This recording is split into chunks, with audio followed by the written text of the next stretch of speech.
আজকে সানডে, আমার বরমশাই রান্না করতে লেগে পড়েছে। এই তো কত কি সব এখানে করে রেখেছে। তো তোমার জন্য আজ এটা খেলা আছে, বুঝলে?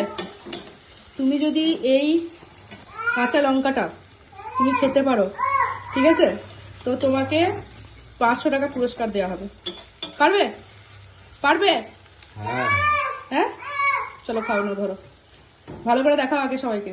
এই যে লঙ্কাটা খাচ্ছে, খেলে 500 টাকা কর করে। 500 টাকা, 500 টাকা। দেখি, ইয়ে বাবা, ইয়ে মা, দেখো দেখো কিরকম খাচ্ছে। শেষ? মাই গড, ঝাল নেই? পুরোটা খাও, পুরোটা খাও, খাও খাও খাও, পুরোটা খাও, পুরোটা পুরোটা। যা, আমার 500 টাকা চলে গেল, পুরো লঙ্কা শেষ।